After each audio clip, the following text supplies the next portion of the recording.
want to have a rebuttal or add something, whatever they want to call it, they can have 30 more seconds on each question. I have timers in the front. They will hold up 30-second and 15-second warnings to you.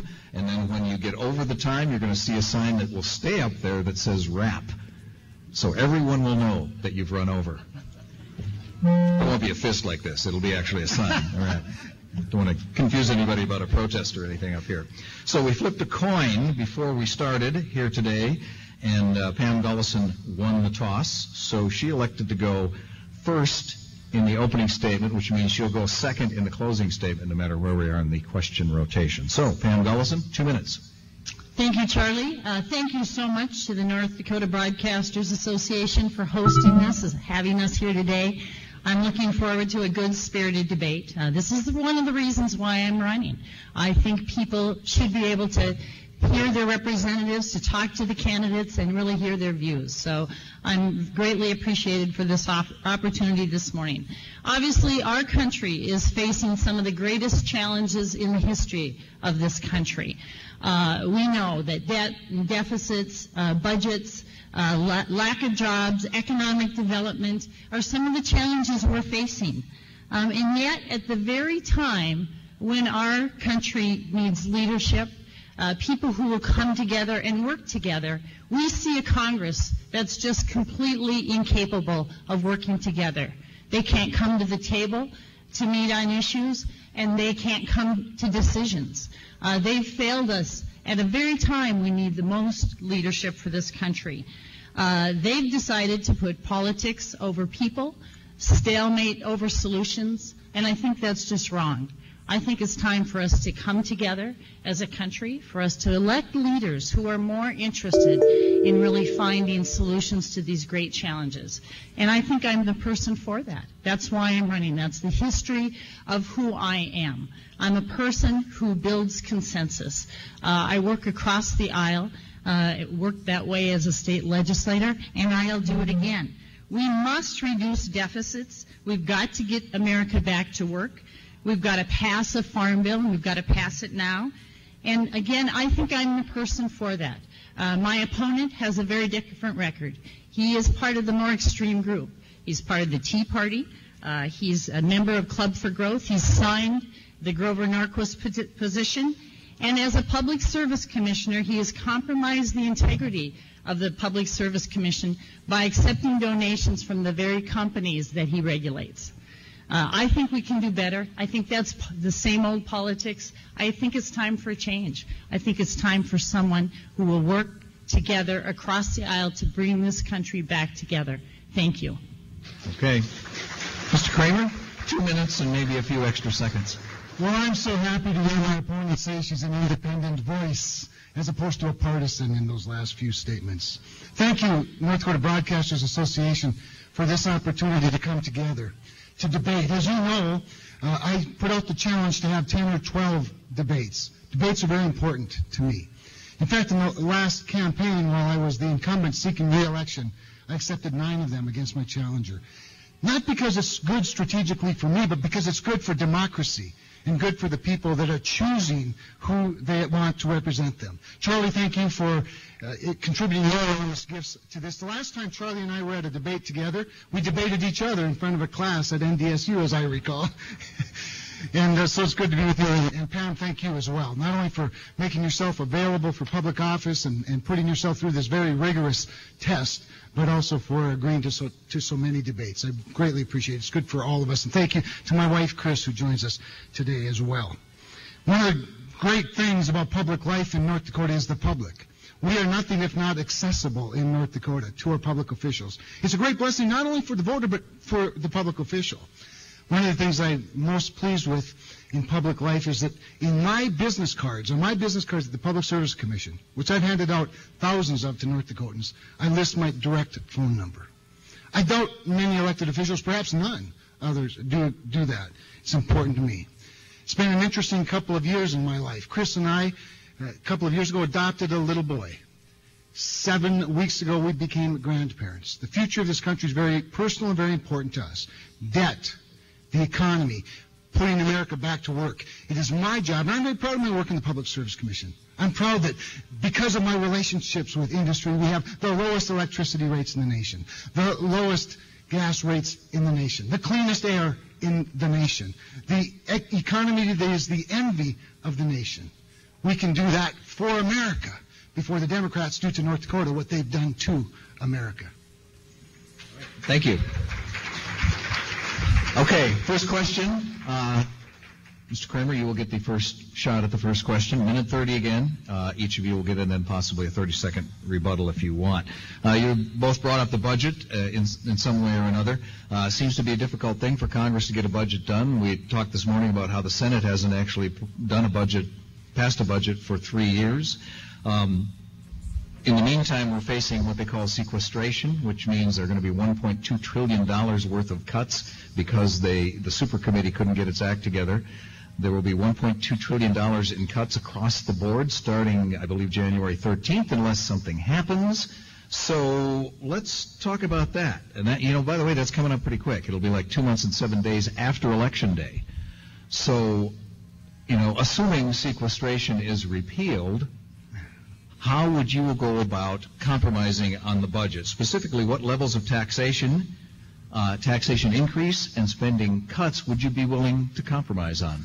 Mr. Cramer, you're first. Well, thank you. First of all, it's interesting that when I was in the Schaefer cabinet in the 1990s, and remember, when Ed Schaefer became governor, we were having budget shortfalls, and he disciplined all of us.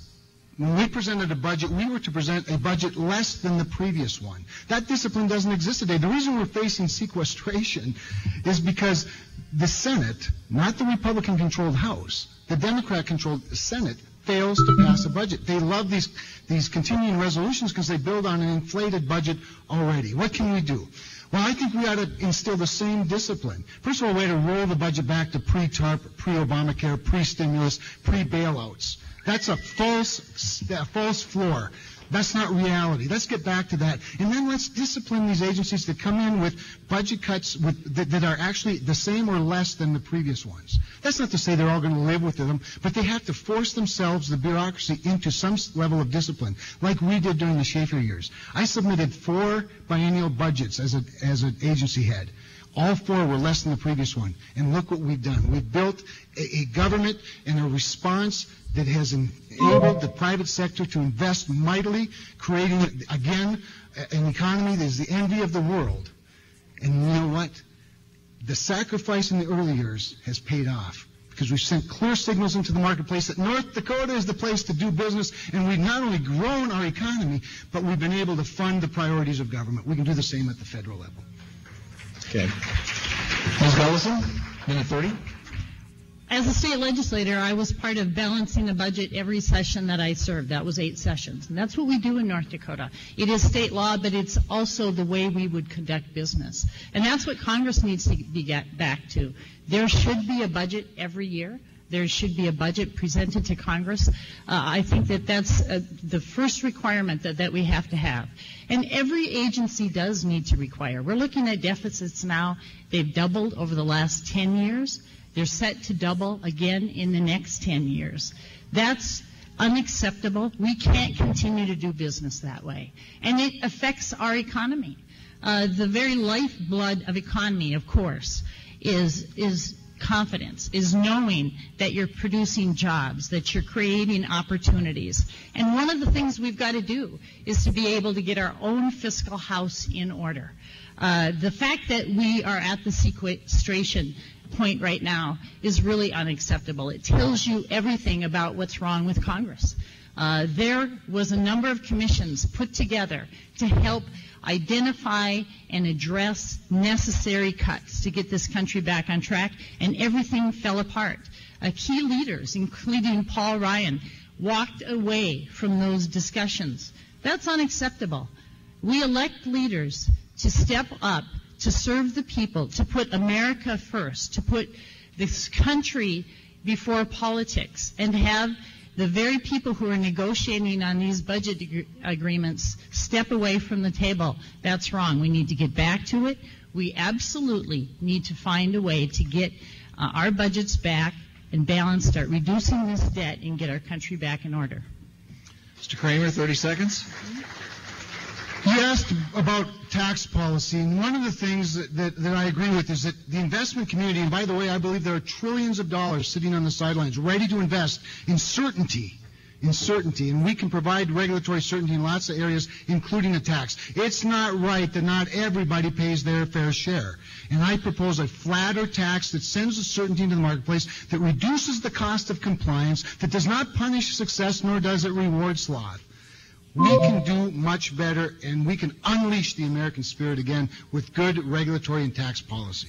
Ms. Gulleson, 30 seconds. Well, if you want to see tax increases on the middle class and on the lower income people, you would pass a flat tax, because that's what happens. It's a tremendous shift from the very wealthy to the middle class and to the poor. That's not what I think our tax policy needs to be. It needs to be fair. It needs to recognize that there are certain people who are capable and are going to make more money, and we'll have different bracketed rates for that. But most importantly, we've got to really address our spending. Right now, we are spending at 25% of GDP, and our income, the taxes we take in, are at 15%. That 9% gap, that's the deficit. That's what we have to get under control. And we have to do it, I think, by a combination of both. Okay. We have to reduce deficits or budgets. We have to ask every agency to come in with a lower budget than they have in the past. Okay. They have to be part of the solution. Sorry, we got to try to keep these to 30 seconds or so. Okay, I didn't hear a lot of specific answers to my question, but let's move on to something more specific. How about Social Security? If you were elected to the House, let's just take Social Security as an example.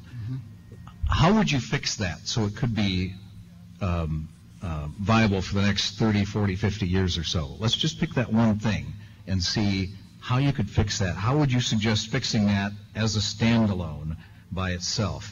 Let's see, I got to remember, who did I start? I think it's me. It should be you, that's correct. Yes, thank you. It should be me. Yeah. We'll keep track for you, Charlie. Yeah. That's good, someone should. So it is you, Ms. Gulleson. Minute 30 on this now, Social Security. Okay. Fix it. Okay, Social Security obviously is a very important program to our senior citizens. Before it passed, 80% of our senior citizens were living in poverty. Today, 9% do. I think it's an important program. We do have to sustain it. The number one way to be able to sustain Social Security in the long run and be able to support the Social Security Trust Fund is by growing the economy, getting people back to work. More people contributing to the system obviously will strengthen it with their contributions. That's the first thing we have to do. We also have to stop raiding the trust fund. We have to stop diverting those dollars to be able to fix all of the other budget deficits that we have. That's wrong. We need to make sure that we sustain those funds long term. And then we really do have to look at some common sense reforms. You know, the last time there was any changes, it was done in a bipartisan way. President Reagan and Tip O'Neill, who was the Speaker of the House at that time, came together and identified some reforms, and we need to do that. I think one of the things we're going to have to do is on the income gap. Right now, it's at about $110,000. It's set to be at that. I think we need to look at either raising that cap or removing it completely so that people are contributing longer. Those are a couple of the things, obviously, that I think are going to be part of how we're going to sustain this program in the long term. Okay, thank you. Mr. Cramer? Well, Charlie, first of all, you picked one of the easier entitlement programs to deal with in Social Security, at least to start with.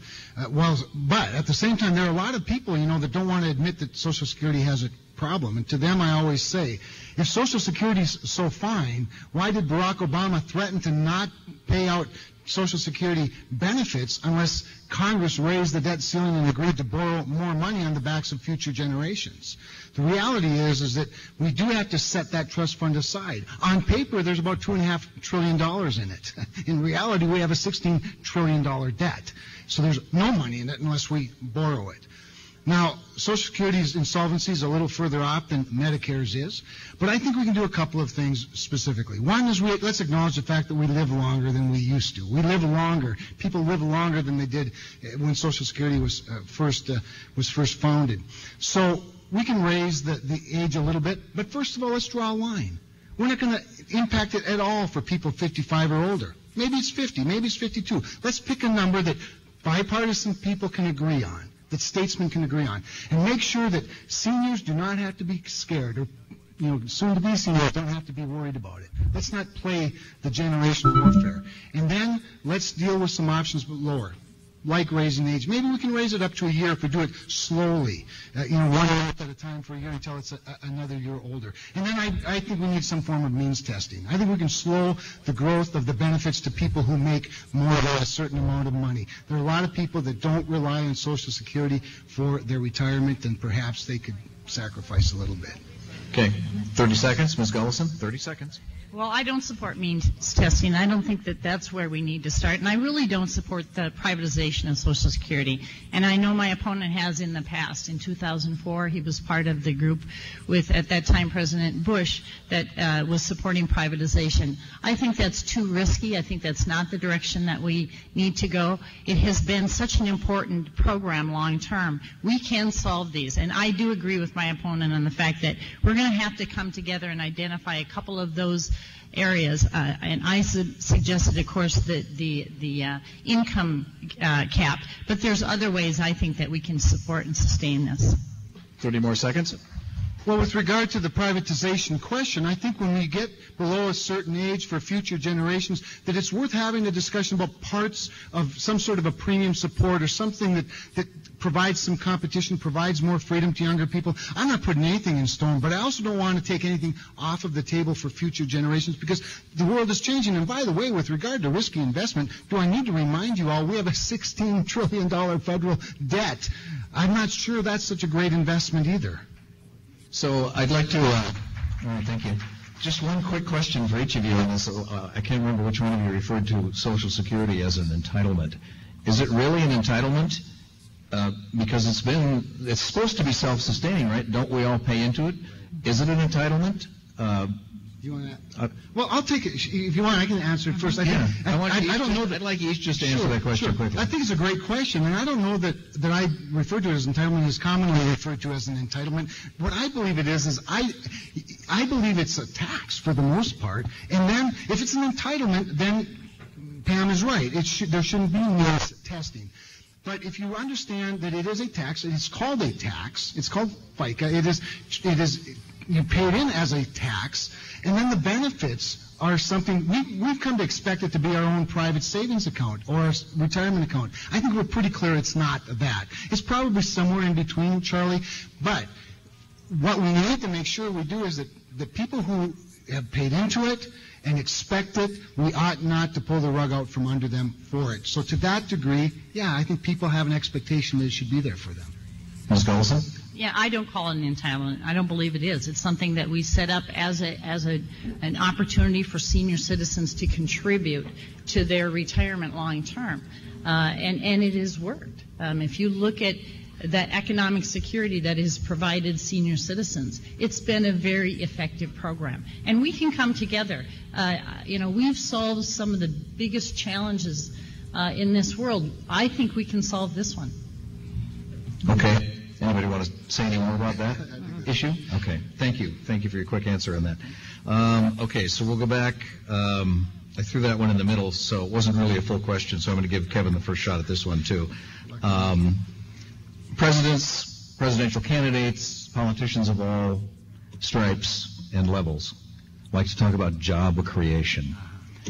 How does a politician create a job? Mr. Cramer? Well, that's a great question, especially for somebody who was once the Director of Economic Development and Finance. And the reality is that the jobs politicians create are government jobs. While they may provide an important service, really don't provide anything to the economy or to free enterprise. I'm a regulator, and I understand that it is private investment that creates wealth, that creates jobs, that creates entrepreneurial opportunities. We've done it better than anybody in North Dakota. Not because I'm such a great regulator, or there are a bunch of great regulators, or that we've had great governors that have put in great regulation, but because we know when not to regulate. We know when not to impact and impose ourselves on the private sector. That's why I believe that our budget, our deficit, our debt, our economy, the jobs in this country, what we need need to do is rein in regulation, flatten taxes, create the certainty that attracts investment. The thing about investment that I've learned is that uncertainty is the enemy of investment. The problem is, and the reason for that, by the way, is the entrepreneur has to consider the worst-case scenario if there's uncertainty. The problem with the Obama administration is the certainty they aspire to is the worst-case scenario. So neither certainty or uncertainty is good in this climate. We need to rein in the regulations, the overburden of government, the taxes, the mandates, and unleash the private sector because they are dying for good investments and they're going to go overseas soon with their dollars if we don't do something quick in the United States of America. Okay, thank you. Ms. Gulleson? Well, the fact of the matter is that most jobs are obviously produced in the private sector. 60% of the jobs are produced by small businesses who are startups, who are manufacturing, they're Main Street businesses. That's been the heart of America. That's what really built this economy. And I think an appropriate role for government is to really look at our tax code and how we can reform it so that we are supporting startup new businesses, so that we're supporting more innovation and investment throughout the country. I mean, that's the kind of things we can do. I also think we need to make sure that our tax policy aligns itself with our overall goals. We need to start building things in America again. No country, no economy can sustain itself while shipping and outsourcing the majority of its jobs overseas. We've lost our entire manufacturing sector almost to overseas corporations. And part of that is because of how we handle that in our tax codes. We obviously allow them to deduct costs for these companies, but not have to pay for the income associated with it. That's just wrong. We need to end those loopholes. We need to support companies who are going to start up right here in this country. And I think we can do it in a shared partnership. Government should stay out of the way. There should be limited regulation as much as possible. We know it has a role in helping protect obviously the environment, clean air, clean water. But as it comes to businesses itself, it needs to stay back and have a common sense regulatory approach so that business can operate. Okay. Mr. Cramer, 30 seconds. I know exactly what to do about it. Turn all the federal regulations over to North Dakota. We know exactly how to do it, and we've proven it with our results. The current tax code punishes success. It punishes businesses. It punishes you if you get to 50 employees, because all of a sudden you're required to pay a penalty or pay for expensive health care coverage that you can't afford. I've been endorsed by the United States Chamber of Commerce, along with several other business groups, automobile dealers, Credit Union League, North Dakota Bankers Association, Associated Builders and Contractors. They know who in this race knows how to create jobs. Ms. Gulleson, 30 seconds. Again, I just get back to what we've done, and we need to do so much better. I mean, obviously, this country was built on a strong manufacturing sector. We built things here. Not only were we innovative and created great ideas, but we built them right here. But we're not doing any of that anymore. You don't see iPads and iPods, any of that built in this country. This is where I agree. We need to use our tax code to remind and reform, close those loopholes, bring those jobs back right here, get Americans working again and contributing to us. Okay, thank you. We're going to take a little bit of a sidebar here. Let's talk about some foreign policy, because obviously the members of Congress are involved in foreign policy, at least in an advise and consent role. Are you in favor of U.S. military intervention in Iran to prevent that country from gaining nuclear weapons? And this time we would start with Ms. Gulleson. At this time, I think the appropriate role for our country is to, through the State Department, to be working on controlling Iran's deployment of nuclear weapons through sanctions, through working with some of our allies who have closer relationships with them, to obviously impede the growth of nuclear weapons. It is in none of our best interests, obviously, to have Iran be able to deploy nuclear weapons. But I also think that it's not a position that we want to be in as a country right now, militarily, using force against Iran. That's not where we need to be. There's a lot of steps before we get there. First, I think we need to use strong sanctions and other means to be able to reduce those and remind Iran that they don't want to continue down a road where they're, in the end, going to put the whole region obviously at risk. Okay. Mr. Cramer? Well, let me tell you a couple of things I don't subscribe to. Barack Obama's idea of sitting down for coffee with Mahmoud Ahmadinejad isn't going to work. I've got news for you, Mr. President. The idealism that somehow we're going to have a wonderful discussion, over tea with dictators is crazy, it's irresponsible, and it's naive, to say the least. Let me tell you something else I won't do. I don't think we ought to submit our authority to the United Nations. I get a little bit tired of this notion that Russia gets to veto what we're going to do with somebody like Iran, a rogue nation that doesn't have our values, does not support freedom in its own country, much less around the world. And so we can't submit to the United Nations. Do I think we ought to have military might right now and go in and take Iran out? Of course not. I don't believe that at all. But I do think that if we're going to impose sanctions, and we have, if we're going to impose diplomatic restrictions, and we have and are, then we need to do it either with the United Nations or without them. And we need to build as many allies and friends as we can to put the pressure on heavily. We also need to support our friends Israel, who has the most to lose in the Middle East if Iran gets a nuclear weapon. Let's also make sure they understand this. While I don't support perhaps military action today, Charlie, the threat of it has to always be on the table because they have to be looking down the barrel of that gun. Okay. 30 seconds. Ms. Gulleson, response? I don't disagree. I mean, obviously it's in the best interest of us to be able to restrict and make sure that no weapons are deployed. And we do have to work very, very closely with Israel to protect that country, our very close ally. But this whole talk about not working with the UN, not having them part of a strategy to be able to protect America, I think that's wrong. I think that we actually need to be doing more to strengthen our relationships with foreign countries and our allies.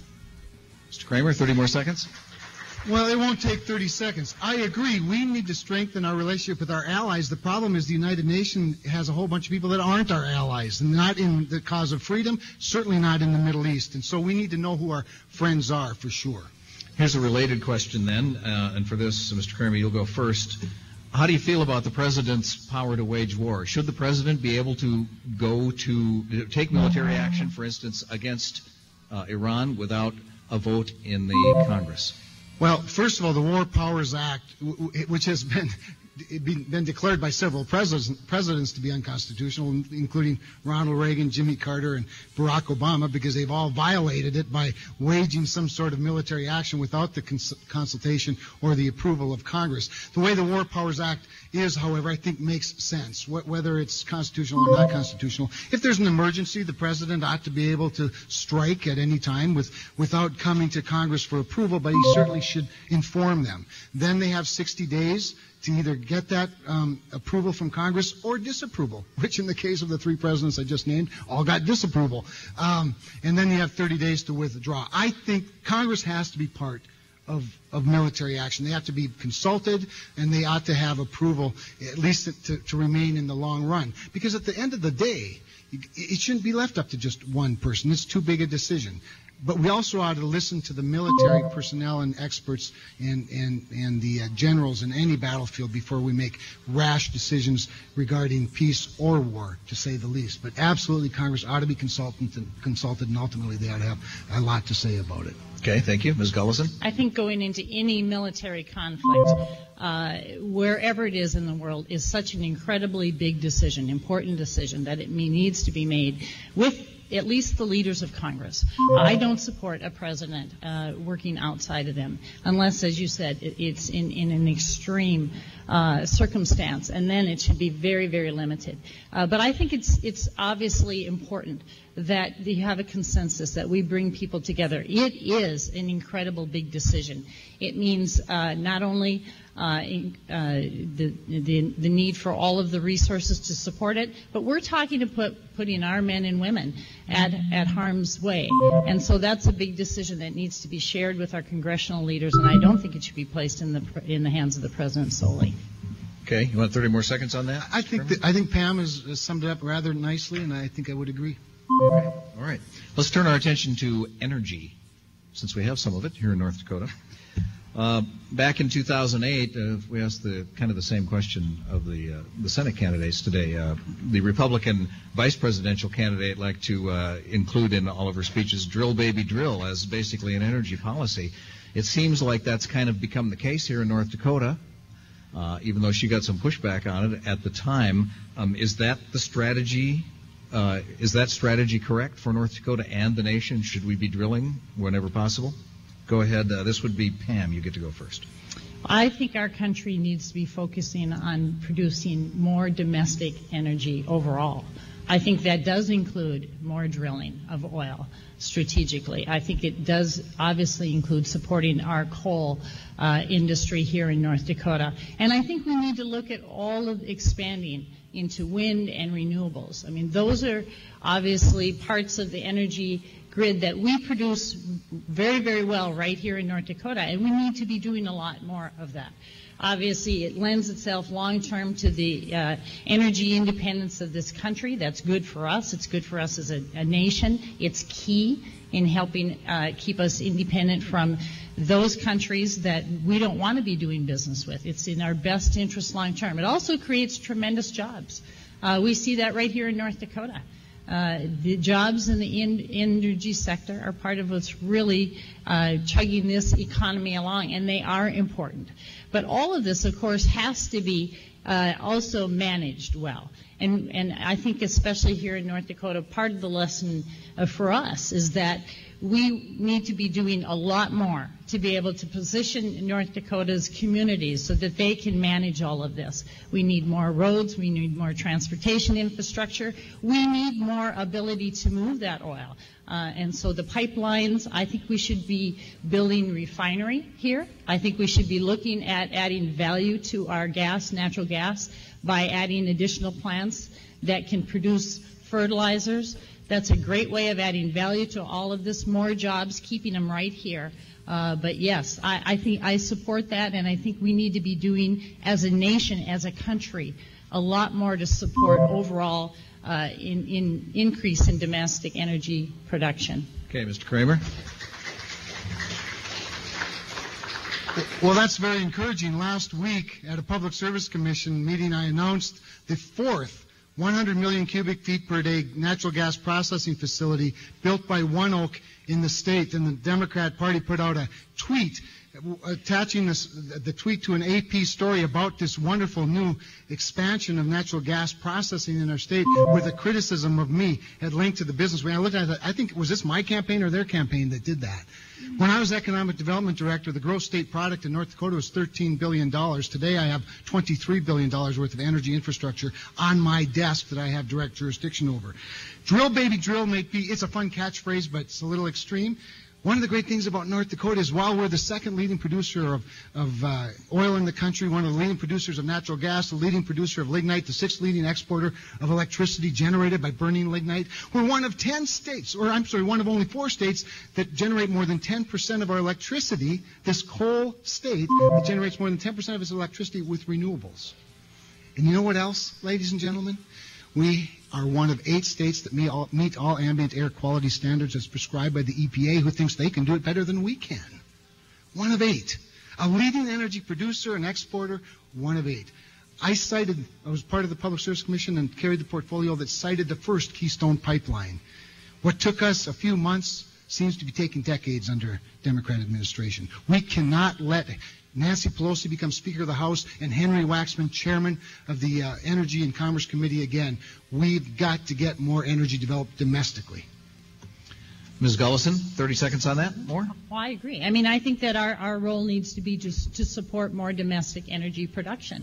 What we're doing here and right in North Dakota, obviously, is a tremendous example. But we can be doing it well. We can manage it so that people are protected, so that we're protecting the natural resources, but so that it benefits our country long term. That's, I think, an important policy for us to be pursuing, and I think we should be doing it together. I don't think anybody should be serious about impeding or imposing what we're doing here to be able to really support domestic energy production. It's good for this country.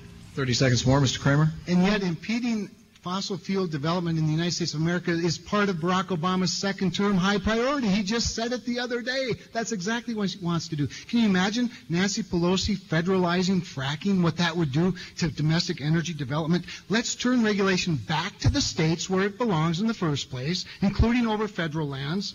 And you know what's so great about North Dakota? Most of our energy development happens on private land.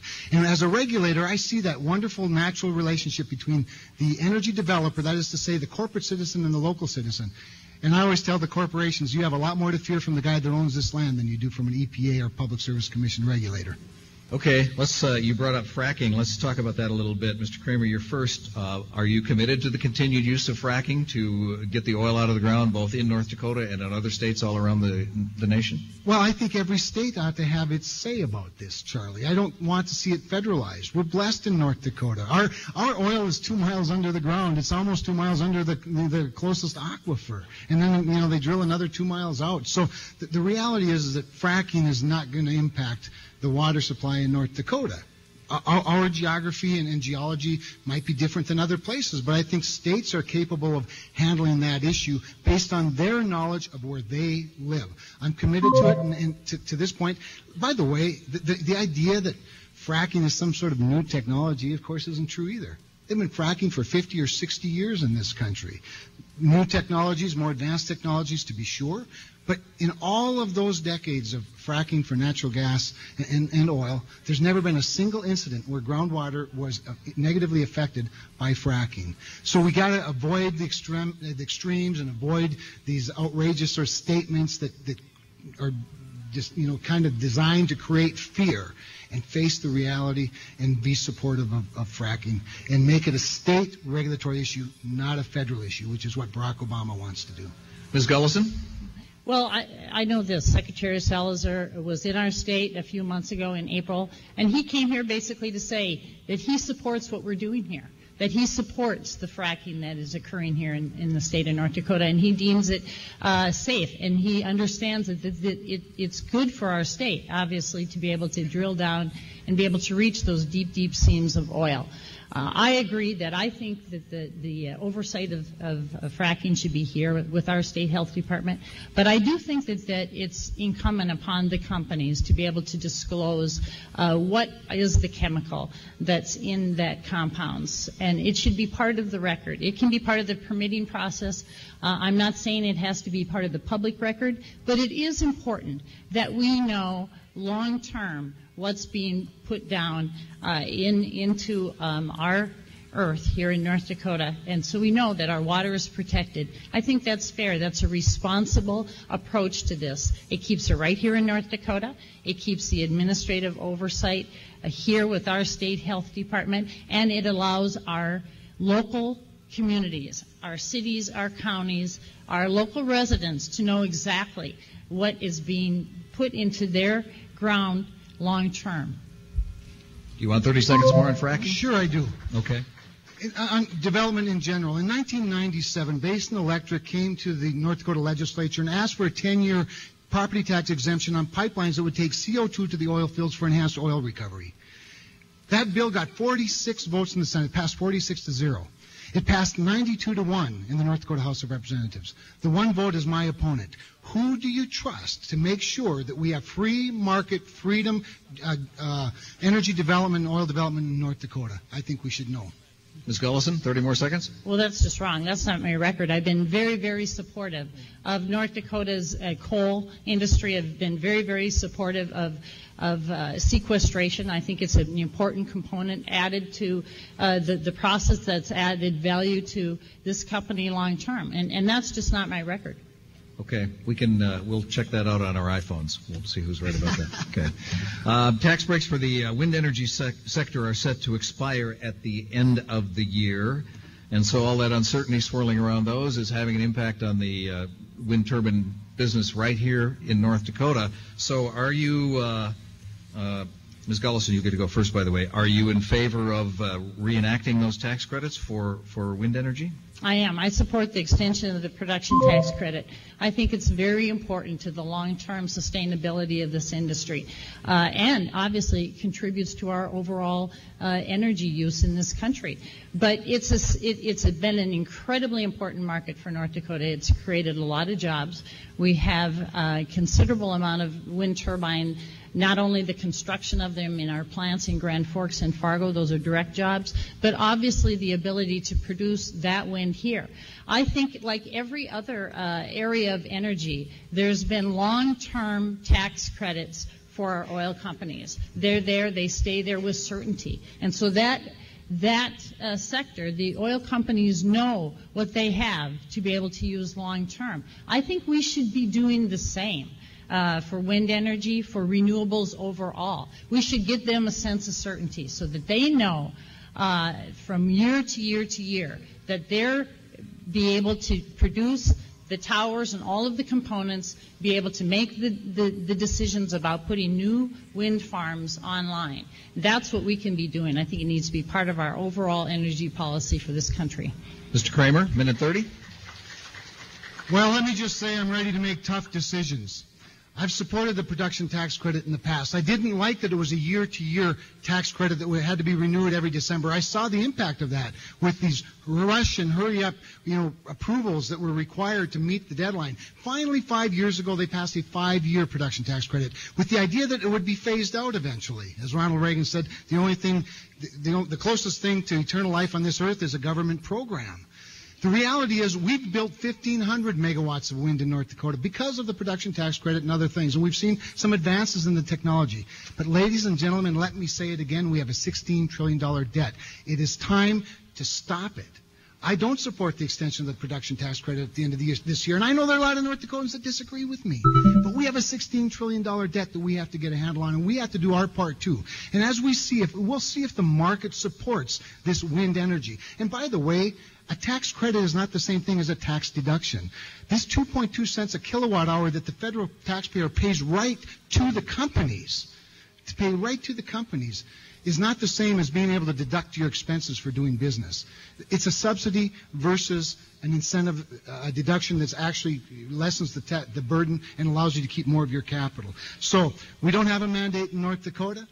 And yet we have over 10% of our energy created by renewables. We can do that nationwide if there's a demand for it. And if there's a demand for it, people will pay for it. But we can't continue the subsidies. 30 seconds more on that, Ms. Gulleson. I think this is one of the areas where we really do need to support it long term. It is going to be an important component to our country's long-term energy independence.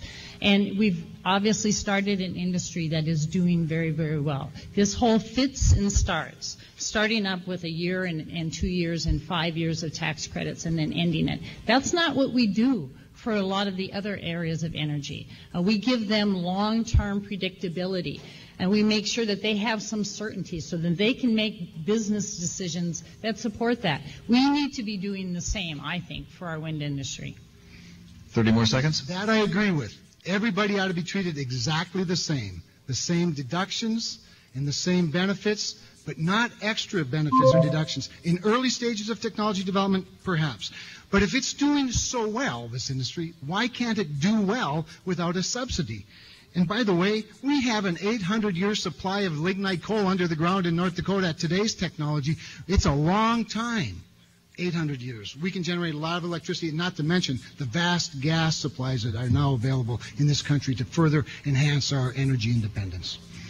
Okay, we're running out of time. I want to move on to one more category here that we should get in, even though I would like to follow up. No, I'm not going to do that. Okay. We'll stick with... Go, Charlie, go. We'll move on. For purposes of this question, I want... This way I want to get the answer out of you, because I'm afraid I won't get an answer from you if I don't ask the question the right way. The Affordable Care Act, or Obamacare, as people like to call it, some people like to call it, if it should be repealed by the new Congress, what parts of it do you like and you would like to work to put back in? So if the Obamacare went away, what parts of it do you like and would you work to get back in to place for the people of the United States? And this time we start with you, Mr. Cramer. Sure.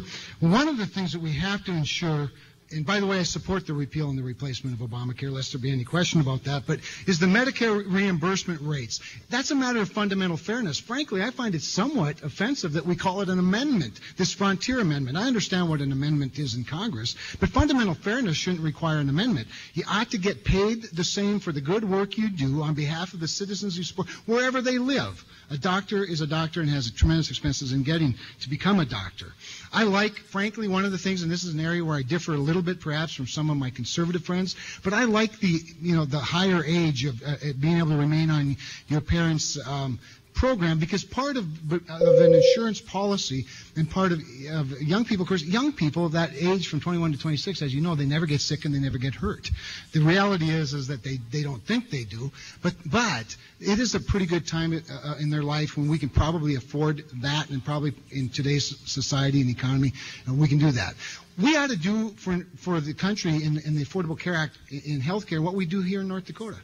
And we ought to be able to create competition, limit the great big awards for malpractice lawsuits, and we ought to be able to provide a comprehensive care and a system for comprehensive coverage for people who have pre-existing conditions.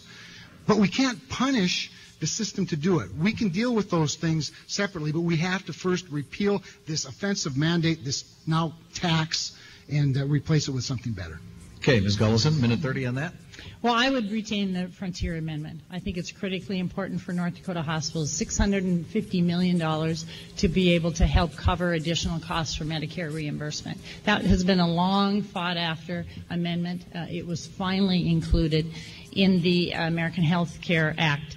And it's been important provision for North Dakota hospitals. I would also make sure that I kept the prescription drug coverage, the donut hole coverage, that additional coverage for senior citizens. It's about $650 a year. That's been very, very important and covers those costs. I would keep the allowance for young people to stay on their parents' program until age 26. I think in today's economy and with the extended education, that's fair and keeps everybody going. The other piece I think is critical important is pre-existing conditions, the removal of the ability to have insurance companies drop you when you've been diagnosed for breast cancer or any other major illness.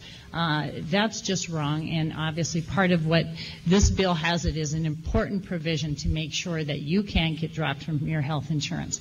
I think the other thing we have to remember is that medical costs are the number one reason for bankruptcies in this country. One incident, one illness, one diagnosis can change the direction of a family's fiscal income, their ability for that family to be able to recover from it forever. It just can't. And so I think I think it's important that we look at it in terms of how we can help cover critical insurance costs, health care costs for our citizens. And I think this is where we start.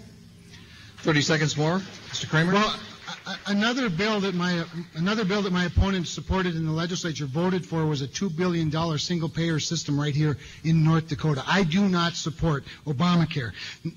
By the way, for those that would love to make the United States like Europe, the survival rate of 5 years for a breast cancer victim in Europe is 79%. In the United States, it's 95%. Let's not tinker too much with a system that works as well as it does, but we can bring down costs by creating competition. By the way, it's a funny notion that somehow our current system inspires getting sick instead of incenting staying well. We need to do more with preventative health care. Okay. Ms. Gulleson, one last shot at that, 30 seconds. Well, I do. The escalating costs of health care and medical costs are really an important part of this discussion here, because it does affect people's lives. And we need to be doing, I'm a licensed nutritionist, so I know firsthand, we need to be focusing a lot more on the preventative side of healthcare. How do we keep people out of the system? How do we keep them healthy longer?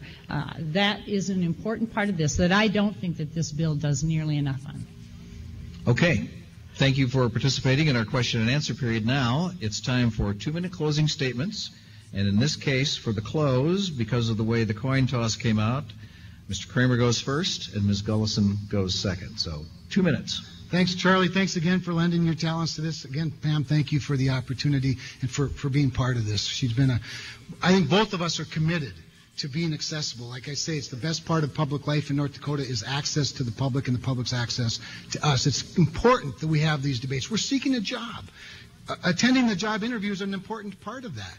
And while strategically for a front runner it may not be the greatest idea, I don't know, I have a lot of people tell me that, it's not about us. See, it's about you. It's about the voter. It's about the taxpayer. It's about the unborn child. It's about the children. It's about the future of our country. Ladies and gentlemen, a $16 trillion debt is unsustainable. It is immoral, it is unethical, and it's going to hurt a little bit to get it under control. But let me tell you this.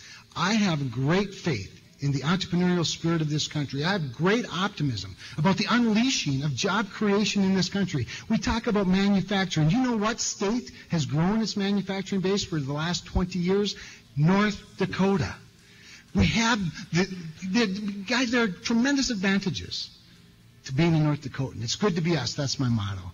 We can do the same in the country by not having punitive tax codes, by having lower cost electricity and natural gas. It's a tremendous competitive advantage that we keep trying to give away. Barack Obama, Nancy Pelosi, Henry Waxman, Harry Reid, they all want climate change legislation. They want to necessarily drive up the costs of electricity generated by coal. They want to subsidize other forms of electricity to make them more competitive, all while making our country less competitive. Do you know that in the manufacturing sector just 4 years ago, America was #1? Every year since, we've slipped down that scale to the point now we're the 5th leading manufacturing nation in the world.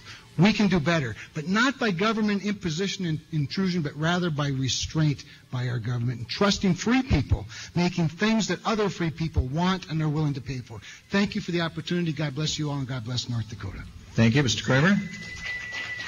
Ms. Gulleson, 2 minutes. Well, I also want to thank all of you for this opportunity to visit with you today and really share ideas. You know, I'm going to end where I started. This country does face considerable challenges. We know that the future for our country, the future for our children, Bill and I farm with our 3 sons.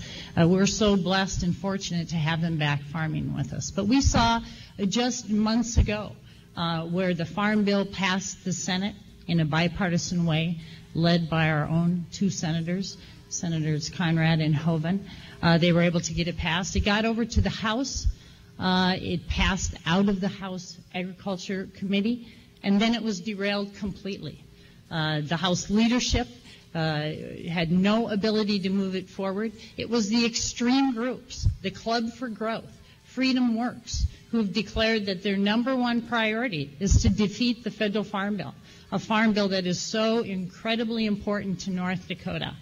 And that, to me, just points to everything that's wrong with Congress.